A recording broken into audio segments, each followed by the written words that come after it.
और अब बड़ी खबर का रुख करते हैं। इजराइल डिफेंस फोर्स आईडीएफ दक्षिणी लेबनान में लगातार मौत वाली तबाही मचा रही है। कई शहरों में अब तक लगातार हवाई हमले किए जा रहे हैं। सीधे तौर पर सीजफायर का उल्लंघन है ये। लेबनान के 7 गांव के लोगों को घर खाली करने की चेतावनी दी गई है। आईडीएफ ने सोशल मीडिया के हवाले से ये जानकारी साझा की है। 14 लोगों की मौत हुई है। दक्षिणी लेबनान में भारी नुकसान की आशंका। तो ये बड़ी खबर आपको बता रहे हैं। हिजबुल्लाह के 3 ड्रोन्स को खत्म किया आईडीएफ ने। कल ही नेतन्याहू ने इसको लेकर आईडीएफ को निर्देश दिया था, आदेश दिया था, जिसमें कहा था कि मौका मिलते ही हमले जो है वो किए जाएंगे। अब उसकी तस्वीर देखने को मिल रही है। हालांकि 10 दिन का जरूर सीजफायर की बात निकलकर सामने आई थी, लेकिन इस 10 दिन के बीच ही लगातार हमले जो है इजराइल की तरफ से देखने को मिल रहे हैं। खासकर हिजबुल्लाह की अगर बात की जाए, और अब एक बार फिर से यह हमला देखने को मिला जहां दक्षिणी लेबनान पर यह बड़ा अटैक और 14 लोगों की मौत हुई है। दक्षिणी लेबनान में भारी नुकसान की आशंका हम जाहिर कर रहे हैं। 14 लोगों की मौत तो हुई है, लेकिन निश्चित तौर पर बड़े पैमाने पर जो अगर देखें स्ट्रक्चरल नुकसान यहां पर हुआ होगा। हिजबुल्लाह के 3 ड्रोन्स को खत्म किया, आईडीएफ के हवाले से कहा गया। हिजबुल्लाह पर कड़ी कार्रवाई भी जारी रहेगी, ये भी आईडीएफ की तरफ से कहा गया। ऐसे में बड़ा सवाल यह है कि जो सीज फायर का ऐलान हुआ है, उस सीज फायर के मायने क्या है, क्योंकि लगातार इस तरह के अटैक्स हम देख रहे हैं, लगातार लोगों की जानें जा रही हैं। सीज फायर इन सब के बीच क्या ये सिर्फ एक छलावा है, एक तस्वीर है, एक बहाना है? बिल्कुल। और अब जिस तरह से सीज फायर की बातें निकलकर सामने आई थी कि कुछ दिन के लिए सीज फायर किया गया, तकरीबन 10 दिन की बात हुई थी, और उसके बाद से फिर हमले जो है तब भी जारी थे, जिसमें इजराइल की तरफ से कहा जा रहा था कि सेल्फ डिफेंस के तहत वो इस तरह की कार्रवाई कर रहा। लेकिन इन सब के बीच एक बार फिर से ये तस्वीर देखने को मिली, जहां पर दक्षिण लेबनान में खासकर हमला जो है इजराइल की तरफ से किया जा रहा है। तमाम मेहमान चर्चा करने के लिए हमारे साथ जुड़े, सबका परिचय करा देता हमारे साथ था group captain U K Devnath, retired रक्षा विशेषज्ञ के तौर पर जुड़े, साथ ही साथ रितेंद्र माथुर साहब भू राजनीतिक विश्लेषक हैं। बहुत बहुत स्वागत है सर आपका। मनोज कुमार भू राजनीतिक विश्लेषक के तौर पर हमारे साथ जुड़े, और कुछ देर बाद विकास सबरोल जो हमारे संवाददाता हैं वो भी हमारे साथ जुड़ेंगे। इस चर्चा की शुरुआत यूके देवनाथ सर आपसे ही करूंगा। आज का दिन अगर हम देखें और तमाम अपडेट्स देखें, तो उसमें एक बात क्लियर सामने आ रही है, जिसमें शांति वार्ता से लेकर दक्षिण लेबनान तक हर जगह सिर्फ और सिर्फ शांति वार्ता पर तबाही की तस्वीर, दक्षिण लेबनान पर तबाही की तस्वीर और शांति वार्ता पर ग्रहण जो है वो लगा हुआ है। कोई भी पॉजिटिव रिस्पांस वो देखने को नहीं मिल रहा है। जी हाँ, हालांकि अमेरिका ने दावा किया था, डोनाल्ड ट्रंप ने भी कहा था कि 3 हफ्ते के लिए सीज फायर बढ़ा दिया गया है लेबनान और इजराइल के बीच में। लेकिन इजराइल का अपना ही पॉइंट ऑफ व्यू है। इजराइल कहता है कि 3 हफ्ते का जो सीज फायर है उसका सिर्फ इतना ही मतलब है कि वह उत्तर लेबनान, मध्य लेबनान और बेरूत के आसपास के क्षेत्रों पर हमला नहीं करेगा। और इजराइल ने अपनी तरफ से एक प्राइवेट मैप इशू कर दिया है। ये प्राइवेट मैप में इजराइल ने एक दक्षिण लेबनान में एक येलो जोन बना दिया है। ये येलो जोन जो बनाया हुआ है वो बहुत ही अद्भुत है। इजराइल और लेबनान की जो बॉर्डर है उसको हम ब्लू लाइन बोलते हैं, और ब्लू लाइन के उत्तर में 20 किलोमीटर उत्तर में एक नदी है, लिटानी नदी। तो इजराइल ने क्या किया है कि ब्लू लाइन और उत्तर में जो लिटानी रिवर है उसके एरिया को येलो जोन डिक्लेयर कर दिया है, और कहा है कि उस येलो जोन में अगर हिजबुल्लाह की कोई भी संदिग्ध गतिविधि होती है तो वह उस पर हमला करने का हक रखता है। तो येलो पट्टी जो है कहीं पर 20 किलोमीटर चौड़ी है, कहीं पर 30 किलोमीटर चौड़ी है। रफली आप समझिए पश्चिम से पूरब की तरफ है। तो यहाँ पर अगर जमीन में 4-5 लोग जा रहे हैं, कोई गाड़ी जा रही है, तो तुरंत इजराइल बोलता है कि उनको इनपुट मिल गए हैं, या तो शिन बेत से या मोसाद से, कि ये जो गाड़ी जा रही है ये हिजबुल्लाह की गाड़ी है, हथियार लेके जा रहे हैं लोग। और तुरंत इजराइल अपनी एयरफोर्स को लॉन्च कर देता है जाकर वहां बॉम्बिंग करने के लिए। और इजराइल इस कार्रवाई को सीज फायर का वायलेशन नहीं मानता है, कहता है कि ये कार्रवाई हमने सेल्फ डिफेंस में की है। जी माथुर साहब, लेकिन ये जो सीज फायर हुआ है ये लेबनान और इजराइल के बीच हुआ है, भले ही आप यहाँ पर हिजबुल्लाह पर अटैक कर रहे हैं, भले ही आप इस बात का हवाला दे रहे हैं कि हम ये रिटालिएट कर रहे हैं और ऐसा ये हमारा अधिकार है जो हमने पॉइंटर्स रखे हैं सीज़फायर की कंडीशंस में, लेकिन स्ट्रक्चरल नुकसान तो यहाँ पर कहीं ना कहीं देखिए लेबनान का भी हो रहा है। सो ऐसे में क्या लेबनान की तरफ से किसी तरह का ऑब्जेक्शन ना हो रहा है ना होगा?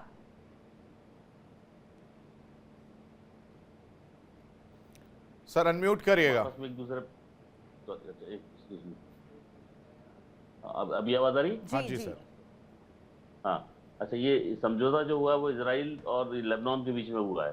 हम आपस में नहीं लड़ेंगे, पर हिजबुल्ला के साथ कोई समझौता नहीं हुआ है। और हिजबुल्ला के जो सेंटर्स हैं इसको खत तबाह करना ये भी समझौते का एक हिस्सा है कि लेबनान सरकार बताएगी हिजबुल्ला के कहाँ कहाँ हमारे देश में ठिकाने हैं जिससे हम नहीं लड़ पा रहे। तो इसराइल की जो डिफेंस है, सॉरी, जो लेबनान की डिफेंस है वो हिजबुल्ला से नहीं लड़ पा रही है, तो इसके लिए उसको इसराइल की सपोर्ट की जरूरत पड़ती है। तो ऐसे में इसराइल का सपोर्ट उनको मिलना बहुत जरूरी है। और हिजबुल्ला, इसमें इसराइल जो हिजबुल्ला पर अटैक कर रहा है ये माना जाए कि उसके समझौते का हिस्सा ही है एक प्रकार से। यानी माथुर साहब कोई नुकसान यहाँ पर सीधे तौर पर लेबनान का नहीं हो रहा है, क्या हम ये समझे किसी भी तरह का स्ट्रक्चरल नुकसान, और अगर हो भी रहा है तो उससे किसी भी तरह का परहेज नहीं है लेबनान को? ऐसा है कि वो परहेज इसलिए नहीं करेंगे कि अब जब स्कूल्स के अंदर अगर ये लोग अपना कैंटोनमेंट बना के बैठे, हॉस्पिटल्स में कैंटोनमेंट बना के बैठे, तो कोई भी देश की जो मिलिट्री रहती है वो कभी घुस नहीं सकती ऐसी जगह पर। तो बाहर से अगर वो हमला कर रहा है उसको रोक नहीं सकते। तब देश की अगर मिलिट्री घुस के मारेगी स्कूल में, हॉस्पिटल पे, तो उसके ऊपर आपत्ति उठेगी, अंतर्राष्ट्रीय नियम आएंगे, उनके ऊपर दबाव भी बनेगा। पर दूसरे देश का आदमी हमला कर सकता है, तो उनका काम तो हो रहा है। इस तरीके से ये जो प्रॉक्सी वॉर में लगे हुए लोग हैं ये एलिमिनेट होते जा रहे हैं, इनके न्यूट्रलाइजेशन हो रहा है। तो इसमें वो लेबनान सरकार तो एक प्रकार से परोक्ष रूप से समर्थन ही दे रही है, और उसमें खाली उसको इग्नोर करना है और तो कुछ करना नहीं है। तो इस पूरे एरिया के अंदर ये शांति की स्थिति बन जाएगी, क्योंकि 3 प्रॉक्सी ग्रुप्स हैं, इसमें से हमास को पहले खत्म किया गया। ठीक है सर, आप हमारे साथ बने रहिए। एक स्पीच, एक बड़ी खबर जरा दर्शकों से साझा कर दो। हिजबुल्लाह पर हमले को लेकर आईडीएफ का बड़ा दावा देखने को मिला है। लेबनान में हिजबुल्लाह के ठिकानों पर हमले का दावा किया जा रहा है। हिजबुल्लाह की रॉकेट लॉन्च साइट को तबाह किया है, ये भी एक बड़ा दावा जो है किया गया। लगातार इस तरह के अटैक्स जो है वो हो रहे हैं हिजबुल्लाह पर। आईडीएफ और बाकायदा वो इसका दावा कर रहा है, इसे साझा कर रहा है। सोशल मीडिया के हवाले से भी ये जानकारियां जो है वो साझा की जा रही है। रॉकेट लॉन्च साइट को तबाह करने की जानकारी मिल रही है। हमारे साथ विकास भी जुड़ गए। विकास, क्या इंफॉर्मेशन इस बाबत? जी बिल्कुल, देखिए लगातार जो है हमले जो है अब आईडीएफ हिजबुल्लाह के बीच एक बार फिर से शुरू हो गया। लगातार हम जिसों से कहते आ रहे हैं कि जो ये शांति वार्ता ईरान और यूएस कर रहा है, जब तक इसका हिस्सा इजराइल नहीं होगा, इजराइल को नहीं मनाया जाएगा कि कुछ समय के लिए, फिलहाल हम ये नहीं कहेंगे परमानेंट बट टेम्पररी, वो फिलहाल अपने हमले रोक दे, तब तक ये कहीं ना कहीं ये शांति समझौता नहीं हो पाएगा। देखिए इजराइल और लेबनान में जिस तरह से लेबनान के अंदर जो हिजबुल्लाह उसके अंदर जिस तरह से आपस में लगातार हमले जारी हैं और दोनों अपने आप को सही साबित करने के लिए लगातार हमले कर रहे हैं, ऐसे में कहीं ना कहीं इसका असर ईरान और यूएस टॉक्स पे पड़ रहा है, वो साफ साफ देखा जा रहा है। जिस तरह से हिजबुल्लाह का जो प्रेशर है वो आईआरजीसी पर है और उधर से इजराइल का प्रेशर यूएस पर, तो ऐसे में ये चीजें जो है अब कहीं ना कहीं और खराब हो रही हैं। ऊपर से जिस तरह से पाकिस्तान को बीच में डाला गया है, पाकिस्तान इस चीज को संभाल नहीं पा रहा है, वो एक तरह से पपेट है, ये सब जानते हैं अमेरिका को। और ऐसे में लगातार जो बयानबाजी का दौर है वो शुरू हो चुका है। अगर हम देखेंगे पिछले कुछ दिनों में लगातार पाकिस्तान के खिलाफ भी कई तरह की बयानबाजियां हो चुकी हैं। ऐसे में अब एक नया बयान आया है जिसको ईरान और पाकिस्तान के बीच में जो मध्यस्थता कर रहा है पाकिस्तान, उसको लेकर बहुत बड़ा एक ट्वीट निकला है जिसमें ईरान की संसद के राष्ट्रीय सुरक्षा समिति के प्रवक्ता इब्राहिम रिजाई ने बोला है कि पाकिस्तान एक उपयुक्त मध्यस्थ नहीं है, उसकी निष्पक्षता और विश्वसनीयता पे संदिग्ध है। तो कहीं ना कहीं जिस तरह से हम लगातार बात कर रहे हैं इजराइल और हिजबुल्लाह के युद्ध की वजह से जहां पर शांति वार्ता नहीं हो पा रही है, वहीं पर अब पाकिस्तान के ऊपर भी एक अलग तरह से शंका जताई जा रही है, जिस कारण लग रहा है कि अब मनोज जी यही एक बड़ी वजह है कि इजराइल हिजबुल्लाह के बीच जो विवाद है, जिस तरह से हमले देखने को मिल रहा है आईडीएफ की तरफ से और हिजबुल्लाह भी उसको लेकर रिटेलिएट कर रहा है, यह एक बड़ी वजह है जो शांति वार्ता को लेकर पहल नहीं हो पा रही है या बातचीत नहीं हो पा रही है, या कुछ और भी बड़ी वजह आप देख पा रहे हैं? इस तरह का मुझे ऐसा लग रहा है कि सीज फायर को वायलेशन करना पीस टॉक में जरूर जो है वो एडवर्स इम्पैक्ट पड़ेगा। और मुझे ऐसा लग रहा है कि इजराइल पे जरूर दबाव पड़ना चाहिए। हालांकि अमेरिका में जिस तरह से एक फायरिंग शूटिंग की जो घटना घटी है, मुझे लग रहा है कि उसी आड़ में जो है चूँकि वर्ल्ड का जो है ध्यान जो है इसी घटना पे चल गया है, और मुझे ऐसा लग रहा है कि कंटिन्यूअस जो है इज़राइल जो है वो हिज़बुल्लाह पे दक्षिण लेबनान लेबनान पे हमला कर रहा है। तो मुझे ऐसा लग रहा है कि इससे जो है पीस वार्ता सही डायरेक्शन में नहीं जाएगा, क्योंकि हम लोगों ने देखा कि ईरान ने शुरू से ही बोला है, जब से ये सीज़ फायर का बात सामने आई है तब से ईरान ने यही कहा है कि पहले आपको लेबनान में जो आप इज़राइल द्वारा हमला किया जा रहा है उसको ज़रूर बंद करना चाहिए, तभी हम टॉक पे आएँगे। तो मुझे ऐसा लग रहा है कि जिस तरह से अमेरिका और ईरान के बीच जो टॉक प्रोसेस और आगे बढ़ने वाला है सेकंड राउंड का, मुझे लग रहा है कि इस पे एडवर्स इम्पैक्ट पड़ सकता है आने जी। वाले समय में। और मुझे लग रहा है कि फर्स्ट कंडीशन ईरान का यही है कि पहले यूके लेबनान देवनाथ पे। जी, मुझे इस चीज इसमें एक बात समझ में ये नहीं आ रही है कि इजराइल तो पहले भी अटैक कर रहा था हिजबुल्लाह पर, फिर ये सीज फायर की दरकार क्या है? इसके मायने क्या हैं? भाई आप पहले से अटैक कर रहे थे हिजबुल्लाह पर और इससे लेबनान को किसी भी तरह की कोई प्रॉब्लम है नहीं, वो खुद चाहते हिजबुल्लाह को उखाड़ फेंका जाए, फिर ये सीज फायर का नाटक करने की क्या जरूरत है? इसके क्या मायने हैं? क्या मैसेज आप देना चाह रहे हैं? क्या जो ईरान और अमेरिका के बीच बातचीत होनी है उसमें ये सीज फायर टर्म कुछ काम आने वाला है? बिकॉज ऐसा तो है नहीं, क्योंकि आप हिजबुल्लाह पर लगातार हमले कर रहे हैं। सो ये क्या है? ये क्या मायने हैं इसके? यूके देवनाथ जी। हाँ, देखिए, हो ये रहा है कि जब इज़राइल आज से 15 दिन पहले, 1 महीने पहले लेबनान पर हमले कर रहा था, तो लेबनान में हिजबुल्लाह के जो लीडरशिप है वो ज्यादातर बेरूत में रहती है, दक्षिण बेरूत में। तो वहां पर हमले हो रहे थे बड़े बड़े। आपने देखा होगा कि लेबनान उनकी कैपिटल में बेरूत में जब बम फेंकते थे आज से 15 दिन पहले, 1 महीना पहले, तो आईडीएफ के बम जो है हैवी कैलिबर बम होते थे। 10-10 मंजिले बिल्डिंग धराशायी हो रहे थे बेरूत में। तो इजराइल ने ऐसे हमले बंद किए हैं लेबनान सरकार की रिक्वेस्ट पर। और इसी तरह से वहां पे बेका वैली नाम का एक एरिया है जो कि मध्य लेबनान में है। तो बेका वैली पर भी इजराइल ने हमले फिलहाल बंद किए हुए हैं। बेका वैली से ही हिजबुल्लाह का जो पॉलिटिकल सपोर्ट बेस है वो ओरिजिनेट होता है। बेका वैली में ज्यादातर लोग जो हैं वो शिया हैं और दशकों से हिजबुल्लाह का जो मेन सप्लाई सोर्स है, चाहे वो मटेरियल हो, हथियार हो या मैन पावर रिसोर्सेज हों, वो बेका वैली से ही आता था। तो फिलहाल इजराइल बेका वैली पर भी हमला नहीं कर रहा है। अब लेबनान की सरकार की ये जो आपने बेका वैली का जिक्र किया, आपने यहाँ पर बेरूत का भी जिक्र किया, यहाँ पर अटैक नहीं करना, सिर्फ ये सीज फायर है। अब यहाँ भी इसको सिर्फ सीज फायर के रूप में बांध दिया गया है, यानी कि भविष्य में यहाँ पर भी अटैक करने शुरू कर देगा इजराइल। हाँ, इजराइल ने जब सीज फायर साइन किया था तो उसमें एक डॉटेड लाइन थी नीचे, फाइन प्रिंट। फाइन प्रिंट में ये लिखा था कि अगर इजराइल को ये कहीं से सूचना मिलती है कि हिजबुल्लाह इजराइल के खिलाफ मोबिलाइज कर रहा है तो वो हमला कर देगा, चाहे वो लेबनान में कहीं पर भी क्यों ना हो।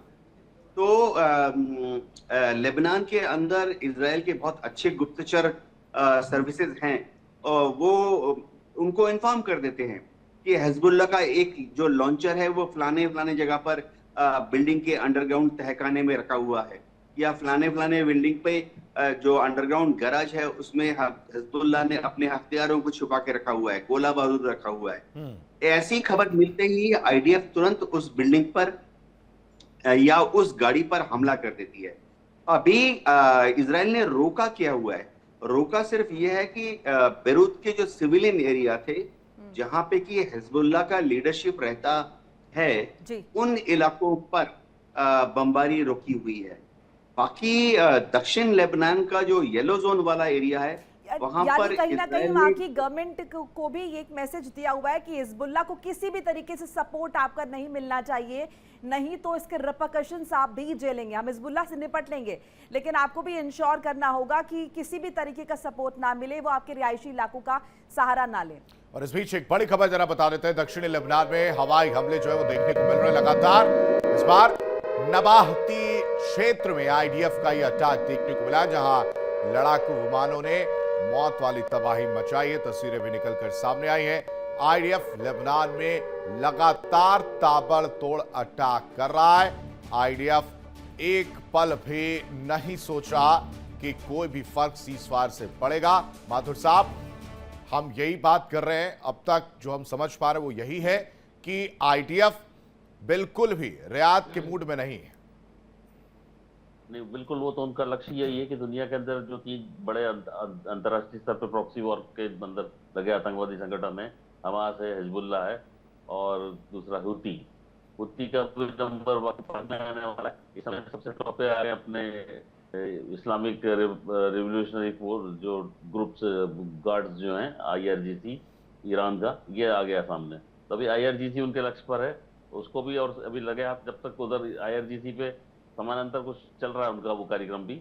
और दूसरा कैसा है कि ये हिजबुल्लाह है, ये भी सब है, तो एक ही सब आपस में भाई भाई, ये सब मिलके जो है ये इजराइल को टारगेट करते हैं हर बार के उसमें। इनका लक्ष्य इजराइल को खत्म करना है, क्योंकि यहाँ कैसा है कि इजराइल के सामने समझौता जैसी कोई स्थिति नहीं है। या तो युद्ध करो और जीतो, नहीं तो मर जाओ। और तीसरा कोई समझौता वार्ता की कोई स्थिति नहीं, क्योंकि समझौता सामने जिन लोगों से करना है वो तैयार नहीं समझौता करने के लिए, क्योंकि वो उसको वॉक ओवर नहीं देने को तैयार है। हाँ भाई चलो ठीक है, अगली बार देख लेंगे। ऐसा कुछ नहीं है, अब लड़ाई है तो इसको अभी फिनिश करो, जीतो, नहीं तो खत्म हो जाओ। ये स्थिति जो है इस समय बहुत है इनके सामने है। और हमास के सामने जो है, हमास को एक फाइनेंशियल कुछ सपोर्ट है, और उन्होंने हमेशा ऐसी जगह पर जाके चुप चुप के बैठे हैं कि जहां उनको मारने समय ये आएगा कि एग्रीमेंट हो गया है, तो बैरूत में बैठे, बैरूत एक कैपिटल प्लेस है, यहाँ बैठोगे तो बच जाओगे आप। तो बचने का रास्ता वो लोग ढूंढ लेते हैं कहीं ना कहीं। अब हॉस्पिटल्स में जाके छुप जाते हैं, हॉस्पिटल है कि उनको सपोर्ट मिल जाता है, बेसमेंट स्कूल्स में बैठ जाते हैं, तो ऐसी जगहों पे जाके बैठते हैं। अभी बंकरों की तो कोई खबर नहीं है, पर बहुत जगह पे इन्होंने बंकर बना रखे हैं, बंकरों में छुप के बैठते हैं। तो अब जो तैयारी है वो आगे आईआरजीसी के, तो बंकर्स को भी बिल्कुल डिस्ट्रॉय करने की तैयारी हो चुकी है। ऐसा पता चल रहा है कि उसमें समुद्र का पानी भर दिया जाता है, तो बंकर्स की पूरी स्थिति खराब हो जाती है, इलेक्ट्रिसिटी खत्म हो जाती है, ऑक्सीजन की सप्लाई खत्म हो जाती है। और अगर बाहर निकलता है वहां से कोई बंकर में से आदमी, तो उसको सेट ड्रोन उसको कॉर्डन न्यूट्रलाइज कर देता है। तो इस तरीके से पूरे के पूरे लोग बिल्कुल तबाही के उस पे है। मतलब इन लोगों का संगठनात्मक रूप से टूटना दुनिया के लिए भी जरूरी है और इनके लिए भी जरूरी है। और अगर शांति वार्ता रखनी है तो ऐसा करना जरूरी भी है। और इसलिए जो हो रहा है ठीक कर रहा है, आईडीएफ ठीक कर रहा है। मेरे समझ से आईडीएफ बिल्कुल ठीक कर रहा है, ये इसका इलाज है और कुछ नहीं है। जी जी मनोज जी, नबाती जिस क्षेत्र में आईडीएफ ने अटैक किया है, सर इसके विषय में बताइए, इसकी ज्योग्राफी किस तरह की है, ये पूरा इलाका जो है ये कैसा है?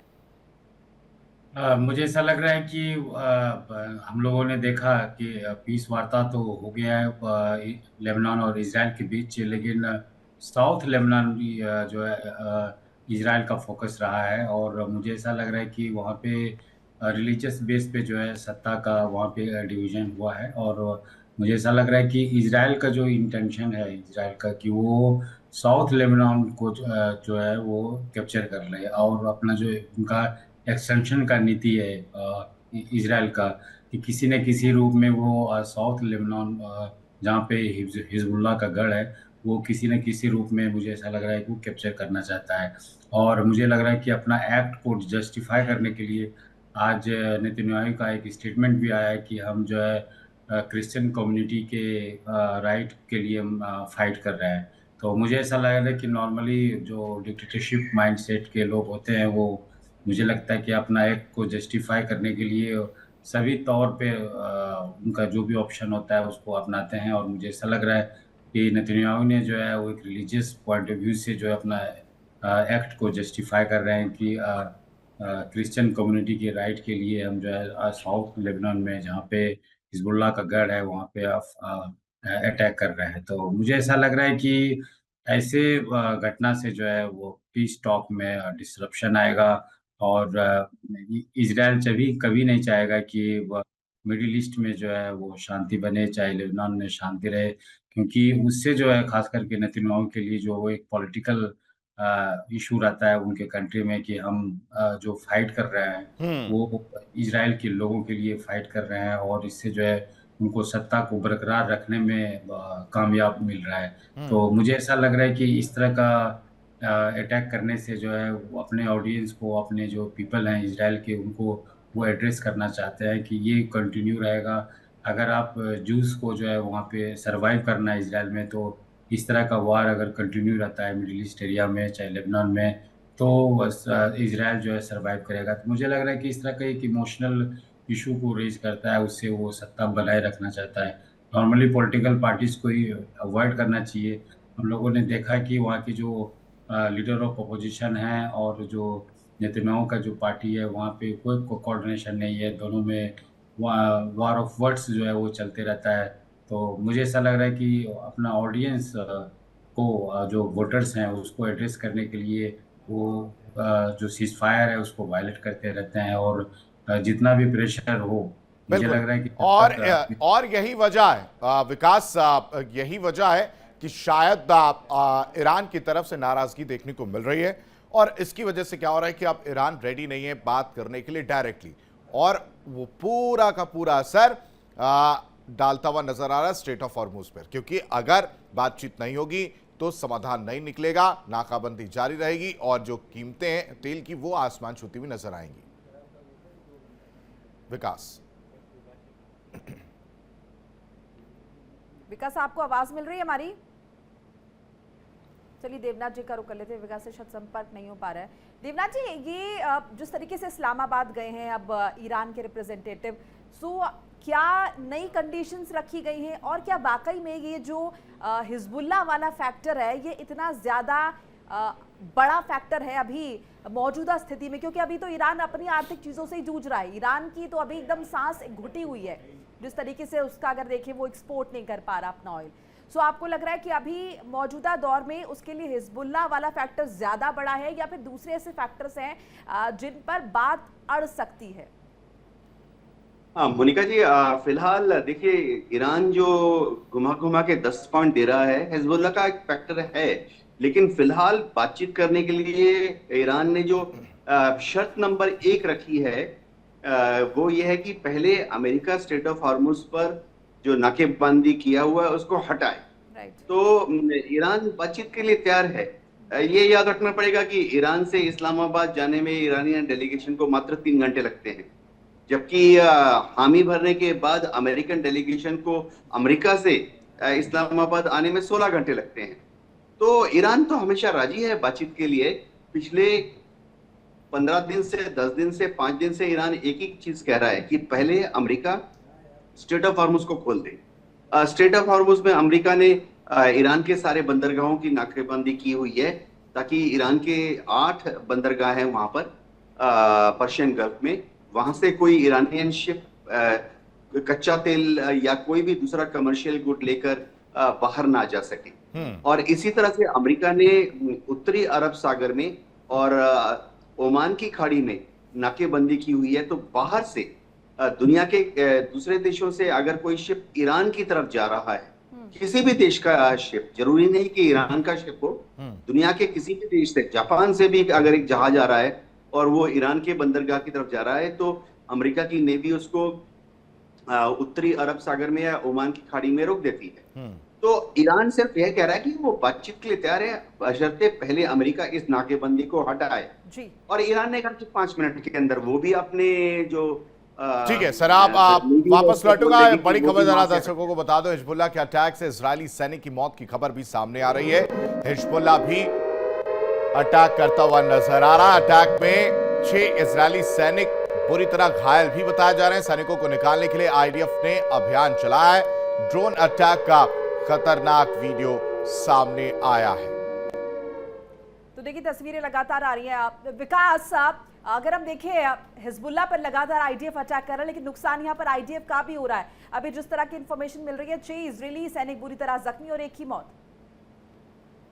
जी बिल्कुल, देखिए लगातार दोनों तरफ से जो है हमले लगातार जारी हैं। दोनों एक दूसरे के बिल्डिंग्स को, इक्विपमेंट्स को, डिफेंस इक्विपमेंट्स को सैनिकों को निशाना बना रहे हैं। ऐसे में जो ड्रोन ये हिजबुल्लाह की तरफ से फेंका गया, जो चलाया गया, इसमें 6 इजरायली सैनिक बुरी तरह घायल हुए हैं, 1 के मार जाने की खबर आ रही है। तो इसकी रिटेलिएशन आप देखिएगा इजराइल की तरफ से बड़ी जबरदस्त होगी, जिसमें कई हिजबुल्लाह के ठिकानों को ध्वस्त किया जाएगा। हालांकि ऐसे समय में कई सिविलियंस को भी मारे जाने या घायलों की खबरें सामने जरूर आती हैं। तो लेकिन इसका देखा जाएगा तो असर जो है लगातार पीस टॉक्स पे पड़ेगा, क्योंकि जितना ये युद्ध भयानक होता जाएगा। हालांकि देखा जाए तो ये युद्ध लेबनान और इजराइल के बीच में नहीं, ये युद्ध जो है सिर्फ इजराइल और हिजबुल्लाह के बीच में है। लेबनान तो क्योंकि लेबनान से वो ऑपरेट करता है, ऐसे में लेबनान अपने आप घसीटा जाता है इसके बीच में। तो इसीलिए कहीं ना कहीं ये अब आहिस्ता आहिस्ता एस्केलेशन बढ़ती जाएंगी और यूएस ईरान पीस टॉक्स वो कहीं ना कहीं दूर होती जाएंगी। हालांकि फिलहाल देखा गया है कहीं ना कहीं ट्रंप के द्वारा जिस तरह से कहा गया कि हमारी जो कॉल्स हैं वो पूरी तरह से खुली हुई हैं और जब भी चाहे ईरान के जो भी रिजीम जो भी इस पे आएगी, जो भी लीडर हमसे बात करने जो बात कर सकते हैं। लेकिन फिलहाल अभी ये समझ नहीं आ रहा कि ईरान की तरफ से बात कौन करेगा, लेबनान और हिजबुल्लाह के बीच में किस तरह से इजराइल के साथ सहमति होगी। ये कई ऐसी अटकलें हैं, ये कई ऐसे प्रश्न चिन्ह हैं जिनकी वजह से ये जो हालात हैं ये और बिगड़ेंगे और हॉर्मुज को लेकर और उसके साथ परमाणु बम। और जरा समझाइए, हम देख रहे हैं हिजबुल्लाह की जंग चल रही है इजराइल के साथ लगातार और नुकसान दोनों ही फ्रंट पर हो रहा है। अभी ये हमने अपडेट जो बताई इजरायली सैनिकों का था। बहरहाल इन सब के बीच जो नागरिक वहां पर मारे जा रहे हैं, ऐसे में जो लेबनान की आम जनता है, आम नागरिक है, उनका क्या पक्ष है? क्या वो भी पूरी तरह कहीं ना कहीं इस बात को समझते हैं कि हिजबुल्लाह की मौजूदगी से उन्हें बड़ा नुकसान हो रहा है और वो इजराइल के साथ है? कुछ इस तरह की स्थिति। मनोज जी, आपको मेरी आवाज आ रही है? आपकी आवाज आ रही है। स्वाभाविक है कि जिस तरह से हम लोग अटैक देख रहे हैं इजराइल का लेबनान पे, तो स्वाभाविक है कि लोकल लोगों पे भी जो है वो हमला हो जाता है, वो जान माल की हानि होती है, नो डाउट। लेकिन चूंकि एक जिस तरह से हम लोगों ने चर्चा कर रहे थे और नेतन्याहू का भी एक स्टेटमेंट जिस तरह से आया था कि मिडिल ईस्ट में जो है क्रिश्चियन कम्युनिटी के राइट के लिए हम लड़ाई कर रहे हैं, तो वहाँ पे भी जो है वो जो लोग हैं वो डिवाइडेड हैं और रिलीजियस बेस पे डिवाइडेड हैं। और वहाँ पे भी लेबनान में भी अगर क्रिश्चियन कम्युनिटी के लोग हैं तो वो भी, मुझे ऐसा लग रहा है कि हिजबुल्लाह पे जिस तरह से हमला हो रहा है इजराइल द्वारा, तो मुझे ऐसा लग रहा है कि वो भी ज़रूर सपोर्ट कर रहे हैं इजराइल को कि इस तरह की घटना हो, ताकि हिजबुल्लाह अगर जितना कमज़ोर होगा उतना जो है क्रिश्चियन कम्युनिटी का जो वहाँ पे शासन है वो स्मूथली वो चल पाएगा। लेकिन मुझे शायद लग रहा है कि हिजबुल्लाह स्ट्रॉन्ग है वो दक्षिण लेबनान में, और जिस तरह से उसको एक्सटर्नल वेपन्स का सपोर्ट मिल रहा है वो उसी तरह से जो है इजराइल पे भी हमला होगा। जिस तरह से हम लोग देख रहे हैं कि इजराइल ने शुरुआत किया हमला, लेकिन उससे हानि ये हो रहा है कि इजराइल के सैनिक की भी डेथ हुई है और कुछ सैनिक घायल भी हुए हैं। और जिस तरह से हम लोग पिछले कुछ दिनों से ये भी सुन रहे हैं कि इजराइल के जो सोल्जर्स हैं वो थके हुए हैं। जिस तरह से गाज़ा में हम लोगों ने देखा कि अनडिरप्टेड वर्ल्ड का जो एक प्रेशर था इजराइल पे भी, गाज़ा पे जो है वो अटैक कम किया जाए, लेकिन इजराइल ने नहीं माना और अभी तक किसी न किसी रूप में वो वहाँ पे हमला कर ही रहा है। तो मुझे ऐसा लग रहा है कि गाज़ा पे भी किया और लेबनान के जो साउथ एरिया है जहाँ पे हिजबुल्लाह का गढ़ है वहाँ पे भी उसने किया। तो इजराइल का जो अचीवमेंट था कि हिजबुल्लाह को वहाँ से हम ख़त्म करेंगे, मुझे ऐसा लग रहा है कि वो अभी ऐसा दिख नहीं रहा है कि हिजबुल्लाह जो है इतना जल्दी जो है वो सरेंडर कर देगा और उस एरिया में इजराइल का जो है वर्चस्व हो जाएगा। तो मुझे ऐसा लग रहा है कि ये जो है कंटिन्यू रहेगा इस तरह का लड़ाई, और मुझे ऐसा लग रहा है कि इजराइल पे जब तक प्रेशर नहीं आएगा अमेरिका का, तब तक जो है हम लोग इसी तरह का अटैक। लेकिन यही समझ में नहीं आ रहा है कि अमेरिका का प्रेशर इजराइल पर आएगा या इजराइल प्रेशर क्रिएट कर रहा है अमेरिका पर। यूके देवनाथ सर का मैं रुख करूंगा इस पर। आप सर ठीक है, ये हमने समझ लिया हिजबुल्लाह कितनी बड़ी परेशानी है, हिजबुल्लाह पर अटैक करना कितना जरूरी है, हिजबुल्लाह किस तरह से ईरान के लिए काम करता है। अब जरा मैं इस पूरे युद्ध को समझना चाह रहा हूं कि करीब करीब 2 महीने का वक्त जो है वो हो जाएगा। यहां पर यह समझना जरूरी हो जाता है कि रास्ता निकालना बेहद जरूरी है, क्योंकि पूरी दुनिया इससे इफेक्ट हो रही है। वो रास्ता निकलेगा नाकाबंदी हटाकर। अब अगर ये नाकाबंदी लगाई गई है, नाकेबंदी की गई है, तो इसका क्या डायरेक्ट इफेक्ट हिजबुल्लाह जैसी प्रॉक्सीज पर पड़ता हुआ नजर आएगा या नहीं आएगा? क्योंकि मैं जो समझ पाया वो मोटिव एक ही है कि ईरान को पूरी तरह से आर्थिक चोट पहुंचाना। हाँ आशीष, देखो जो पर्शियन गल्फ की जो नाकेबंदी की है, स्टेट ऑफ हॉर्मुज़ की नाकेबंदी अमेरिका ने की है, उससे आर्थिक नुकसान इसराइल, उसके आर्थिक नुकसान ईरान का हो रहा है। हिजबुल्लाह के ऊपर नाकेबंदी का कोई डायरेक्ट असर नहीं पड़ता है। हिजबुल्लाह जो है वो जब ऑपरेट करता है तो ये समझना पड़ेगा कि सवाल मेरे से भी कई जगह पूछा गया कि हिजबुल्लाह सरेंडर क्यों नहीं करता है। दिक्कत कहिए या सोशल फिनोमेना है वहां पर कि हिजबुल्लाह जो है उनके समाज में बस गया है। हर घर में अगर आप देखें तो या तो पति हिजबुल्लाह में है या भाई हिजबुल्लाह में है। वहां अगर आप छोटे से कस्बे में जाएंगे लेबनान में, दक्षिण लेबनान में, जी तो किसी का पिताजी हिजबुल्लाह में है, किसी का हस्बैंड हिजबुल्लाह में है। तो हिजबुल्लाह जो है वहाँ समाज के ताने बाने का एक हिस्सा है। सर, इसीलिए मैंने तो ये प्रश्न जो है पहले भी रेज किया था, सॉरी मैं इंटरप्ट कर रही हूँ, कि वहाँ की जो आम जनता है उनका क्या रुख है, वो किस तरीके से इस पूरी सीज फायर को, युद्ध को देख रही है जो ये हिजबुल्लाह वर्सेस इजराइल चल रहा है। साथ साथ वहाँ की जो पॉपुलेशन है वो किस तरह की है, वो मिक्स्ड है, कौन से धर्म के लोग ज्यादा हैं वहाँ पर? हाँ देखिए, ये सवाल मेरे से। जी जी जी। हाँ देखिए, लेबनान में, उत्तर लेबनान में ज्यादातर लोग जो हैं वो क्रिश्चियंस हैं। दक्षिण लेबनान में क्रिश्चियंस ना के बराबर हैं। और लेबनान में दूसरी बड़ी कम्युनिटी है सुन्नी, करीबन 1/3। और लेबनान में खासतौर से दक्षिण लेबनान में, और लेबनान का वो हिस्सा जो कि दक्षिण पूर्व में है, जो कि गोलन हाइट से लगा हुआ है या सीरिया से लगा हुआ है दक्षिण पूर्व की तरफ, उसमें ज्यादातर लोग शिया हैं। तो हिजबुल्लाह मूवमेंट जो है इनका गढ़ शिया कम्युनिटी में सबसे ज्यादा है। तो जो उत्तर में क्रिश्चियंस हैं उनको इस युद्ध से कोई खास फर्क पड़ता नहीं है, क्योंकि वो नॉर्थ में है और इजराइल उन क्रिश्चियन बहुल एरियाज में जाके कोई हमले नहीं करता है। बेरूत में भी जो क्रिश्चियन कम्युनिटी है वो ज्यादातर नॉर्थ बेरूत में है, और उनके जो रिहायशी एरिया हैं इजराइल उन पर कभी बॉम्बिंग नहीं करता है। तो ये जो युद्ध है ये वहां पर एक ऐसा मोड़ ले चुकी है जहां पे कि क्योंकि हर घर में दक्षिण लेबनान में उनको लगता है कि ये एक तरह का उनका कर्तव्य है कि वह इस युद्ध में शामिल हों। तो अगर उनको हजारों नहीं आप लाखों में भी मार देंगे, मैं वहां के आम आवाम की, देखिए ये सोचना कि दक्षिण लेबनान में आम आदमी कौन है, ये जरा फिनोमेना बड़ा अद्भुत है। अगर आप वहां जाएंगे तो दक्षिण लेबनान में आम आदमी के घर से ही हिजबुल्लाह के लड़ाके पैदा हो रहे हैं। आम आदमी जो रहता है दक्षिण लेबनान में, शिया कम्युनिटी के होते हैं, वहां पे हिजबुल्लाह को ज्वाइन करना एक गर्व की बात मानी जाती है, शान की बात मानी जाती है, इज्जत की बात। तो जैसे ही एक लड़का 12 साल 14 साल का होता है तो घर वाले उम्मीद करते हैं, उसका पिताजी उम्मीद करता है, एक बहन उम्मीद करती है कि मेरा भाई अब 12 साल का हो गया है, अब तो उसे इतना बड़ा हो गया है, अब तो उसे हिजबुल्लाह ज्वाइन कर लेना चाहिए। बिल्कुल, ये समस्या है माथुर साहब, ये भी तो एक समस्या, एक सोच है जो शुरू से ही इस तरह की सोच थोप दी जाती है, डाल दी जाती है। आप इसको इस तरह से देखिए। मैं जो मैंने पहला प्रश्न पूछा था कि नाकाबंदी को लेकर, इसको थोड़ा सा और मैं छोटा कर देता हूं कि कहीं ना कहीं नाकाबंदी का असर अगर ईरान पर पड़ रहा है, आर्थिक चोट पहुंच रही है, तो पालने वाला भी तो ईरान ही है इन प्रॉक्सीज को, तो डेवलप कैसे होंगे, वो बार बार खड़ा कैसे हो जा रहा है?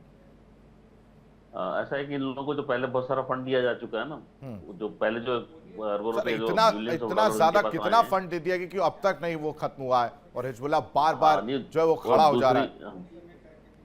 दूसरी जो देवनाथ जी ने बात कही उसको भी समझ लीजिए कि एक व्यक्ति के अंदर इच्छा है कि मेरे को कुछ भी करके यही काम करना है, तो वो यही काम करता है। तो सबको जाना है कि आखिरी में हमको फौज में जाने को नहीं मिलता, तो हम कम से कम प्रॉक्सी वॉर्स में जाए, प्रॉक्सी कम्युनिटी के साथ जाएं, तो वो इस तरह के साथ चले जाते हैं। तो उनको सिर्फ क्या होता है, 2 वक्त का खाना मिले, पहनने का कपड़ा मिले, बस इसके लड़ाई करते हैं।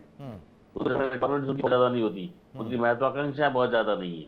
तो ऐसे में इन लोगों की महत्वाकांक्षा के कारण तालाब पूरे कर लिया जाता है और ये रेडिकलाइज किए जाते हैं, क्योंकि आपको अपने धर्म के लिए करना है, अपने मजहब के लिए करना है, मजहब मिलेगा, वो सब बड़ी बड़ी जो थ्योरी है वो सब बताई जाती है। तो ये सब रेडिकलाइज लोग हो जाते हैं जब एक बार, फिर उनको ज्यादा चीजों की जरूरत नहीं होती, उनको सिर्फ खाना चाहिए होता है, और तो माथुर जीने साहब, के ये तो थोड़ा फिर एक रहने सोने की जगह विचारधारा हो चाहिए। गई, ये तो विचारधारा हो गई। इसे खत्म करना ये क्या इतना आसान है इजराइल के लिए? अगर आप जैसा जिक्र करें, आपने देवनाथ जी ने भी जिक्र किया कि भाई वहां पर हर दूसरे शख्स को ऐसा लगता है, स्पेसिफिकली आपने सदर्न एरिया की बात की। अगर हर दूसरे शख्स को ऐसा लगता है तो कैसे आप उस विचारधारा को खत्म करेंगे? क्योंकि वो तो दूसरे तरीके से लेते हैं, वो तो उनको लगता है कि वो शहीद हुए, उन्होंने तो बहुत बड़ा काम कर दिया, कोई प्राउड काम कर दिया, दूसरा पैदा हो जाएगा। बिल्कुल एकदम सही बोला आपने। क्या है कि ये जो सोच है कि दूसरी एक सही सोच लागी है और वो अपनी प्रोके करे, लोगों को समझाए ये कुछ नहीं, झूठ है, सुनाने वाला आदमी समझता नहीं होता है, तब ये चीज खत्म हो सकती है। माथुर साहब, आपकी आवाज में कुछ दिक्कत आ रही है। मनोज जी का रुख कर रही हूँ। मनोज जी, ये विचारधारा कैसे खत्म होगी? ये इतना आसान लगता है इजराइल को कि वो खत्म कर देगा हिजबुल्लाह को, और फिर यहाँ पर जो लेबनान की गवर्नमेंट है वो किस तरीके से, ये बहुत कंफ्यूजन लगता है। मतलब बोलने में बहुत आसान है कि लेबनान इजराइल के साथ है, वो चाहता है आतंकवाद को खत्म कर दिया जाए, लेकिन ये आतंकवाद जिसको अमेरिका या बाकी देश या फिर चाहे हम आतंकवाद मान रहे हैं, वो खुद तो इसे आतंकवाद नहीं मान रहे हैं। और अगर हर दूसरे घर में ऐसी स्थिति है तो आप कैसे इसे समाप्त करेंगे? बहुत ही डिफ़िकल्ट है, क्योंकि आप रिलीजन बेस्ड पे अगर आपका थॉट आ जाता है और धर्म के लिए आप मरना चाहते हैं, देश के लिए मरना चाहते हैं, तो लोग रेडिकल हो जाते हैं और उस तरह की भावना को ख़त्म करना बहुत ही मुश्किल है, अनलेस कि वहाँ पे डेवलपमेंट किया जाए। हम लोग अभी ये बताना चाहूँगा कि 28% जो है वहाँ पे क्रिश्चियन कम्युनिटी हैं एंड अराउंड 52% जो है वहाँ पे मुस्लिम कम्युनिटी है।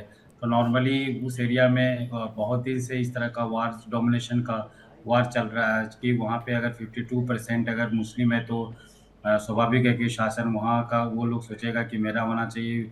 बाहरी लोगों ने आकर के उस पे शासन किया है, तो इसको लेकर के जो है लोगों में एक भावना हो जाता है कि देश के लिए मरना, अपने धर्म के को स्प्रेड करना, अपने धर्म के लिए मरना। और वहाँ का जो डेवलपमेंट है लेबनान का, वो जो है ह्यूमन इंडेक्स, डेवलपमेंट इंडेक्स जो है वर्ल्ड के कंट्री में 112 पोजीशन पे है। तो वहाँ पे डेवलपमेंट नाम का कोई चीज़ नहीं है। लोग बहुत गरीब यहाँ लोग रह रहे हैं और गरीब लोगों को झांसा देना, धर्म के नाम पे झांसा देना बहुत आसान हो जाता है। उनको मरने के लिए वो तैयार हो जाता है। तो मुझे ऐसा लग रहा है कि जब तक उस एरिया में डेवलपमेंट नहीं होगा तो हम इस तरह का जो रेडिकल माइंडसेट है उसको हम चेंज नहीं कर सकते हैं। और जिस तरह से इजराइल जो हमला जितना लेकिन मनोज जी, इतनी प्रोग्रेसिव सोच रखेगा कौन? इजराइल ये तो नहीं सोचेगा कि हम उस जगह का डेवलपमेंट कर दें, उन लोगों को आर्थिक मदद दे दें और उसके बाद वो बदल जाए। उसको तो ये लगेगा कि इनका सबका सफाया कर दो और उस हिस्से को इजराइल के साथ जोड़ दो और वो ग्रेटर इजराइल का जो सपना है उसे पूर्ण कर लो।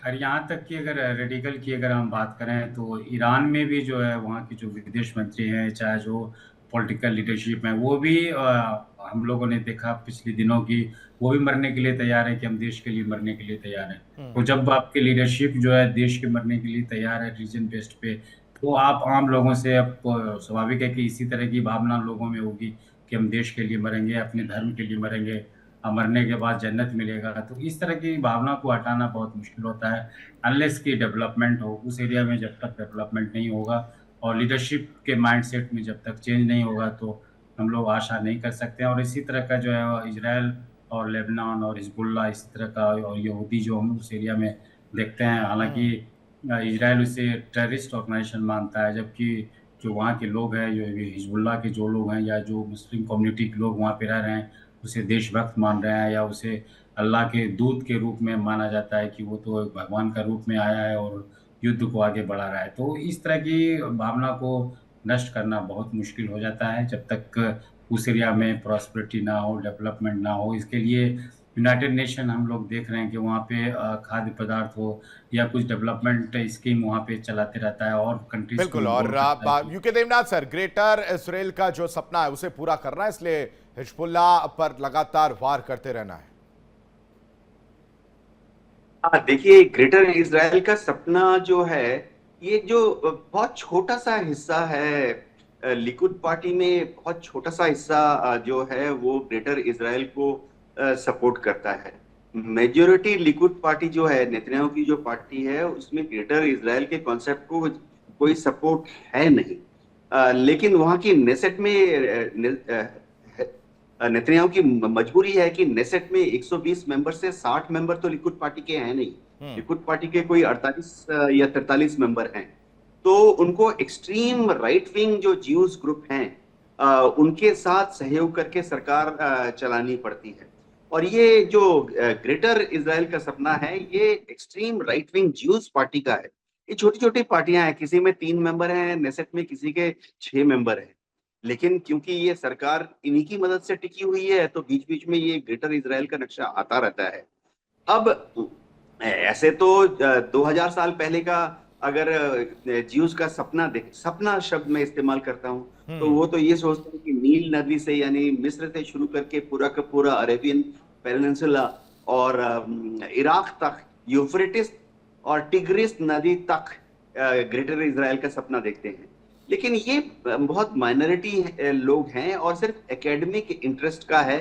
नेतन्याहू कभी कभी अपने right wingers, extreme right wingers का सपोर्ट वोट पाने के लिए इस तरह का एक आध बयान दे देते हैं। ये इजराइल के ग्रैंड पॉलिटिकल विजन में थियोरेटिकली तो है, लेकिन इजराइल के ऑफिशियल डॉक्यूमेंट में प्रोजेक्ट नहीं होता है। जी ठीक है। माथुर सर, कल की घटना पर आते हैं। जिस तरह से हमला हुआ, वो उसके बाद से तमाम सवाल उठे और फिर ये भी समझा जाने लगा कि इस तरह की जो चीजें हैं अमूमन तब देखने को मिल रही हैं जब या तो चुनाव हो या फिर माइंड डाइवर्ट करना हो। क्या यही एक बड़ी वजह रही है जो इस तरह की हमला देखने को मिली? साथ ही साथ इसमें एक जो सबसे महत्वपूर्ण सवाल है वो ये है कि ट्रंप को लेकर अब अंदर खाने कहीं ना कहीं लोगों में नाराजगी देखने को मिल रही है और इस तरह की चीजें जो है, जो लोन वुल्फ अटैक देखने को मिला। जी, ये भी एक कारण है कि उसमें जो अटैक हुआ है, तो ये एक कारण हो सकता है कि हम जब पॉलिटिकली चीजों को एनालाइज करें तो हो सकता है कि अटैक कोई ऑर्गेनाइज किया गया हो। ऐसा जनरली डेमोक्रेटिक देशों के अंदर ऐसा होता है और अमेरिका जैसे देशों में ऐसा होना पॉसिबल है, क्योंकि अटैक होता है तो किसी को मारना होता है तो बीमारी देते हैं, नहीं तो हमेशा एक ड्रामा हो के रह जाता है। और खैर, जान के लेने का ड्रामा एक बार हो चुका है, डोनाल्ड ट्रंप पे गोली चल चुकी है, एक रीजन ये हो सकता है। और जहां तक मुझे अमेरिका की स्थिति समझ में आती है, अमेरिका के लोग वॉर में जाते हैं और अगर वो वॉर के अंदर हार के आ रहे हैं, बहुत सारी जगह जहां भी गए अधिकांश जगह वॉर में हार के आ रहे हैं, ये पहली एक ऐसी जगह है जहां पे ये लड़ रहे हैं और लड़ने का हारने की इनकी स्थिति नहीं बन रही है, क्योंकि इनके सर पे एक छोटा देश है इजराइल, वो इनके सर पे बैठा हुआ है। ये हाथी की तरह है, हाथी के सर पे कहते हैं मावत बैठता है चाकू लेके, तो उसको दिशा देता रहता है कि भाई सीधे सीधे चलो, गड़बड़ गड़बड़ मत करो। ये दिशा पकड़े हुए चल रहे हैं, इनकी दिशा डिस्टर्ब नहीं हुई है अभी तक। तो पहले तो इनकी दिशा बहुत डिस्टर्ब रही थी, इसलिए वॉर के रिजल्ट निकले। जैसे 20 साल आप अफगानिस्तान में रहे इनके, अब एक छोटा सा एक ओसामा बिन लादेन जो उन्होंने पैदा किया था उनको तंग करता रहा, इसलिए वियतनाम में लोग काफी समय परेशान हुए। पर यहाँ जो ईरान के साथ हो रहा है, ईरान में ये हार्मोस को जो पकड़ा हुआ था, हार्मोस में ईरान को छुट्टा छोड़ दिया है कि तुम जहाज रोको, जो करना दादागिरी करो। इधर गल्फ ऑफ ओमान में अमेरिका खुद बैठ गया और वो टाइम ले रहा है। उसके वॉरशिप्स थोड़े समय में आने वाले हैं, थोड़े समय उसके जब वॉरशिप्स आ जाएंगे वहां पे, तो फिर उसके बाद वो इसकी स्थिति एकदम अलग होगी। इस बीच में इजराइल लगातार जो इनके अंदर बंकर्स में छुपे हुए जो आईआरजीसी के जो लोग छुपे बैठे हैं उनको टारगेट कर रहा है और उनको हमला करके मार।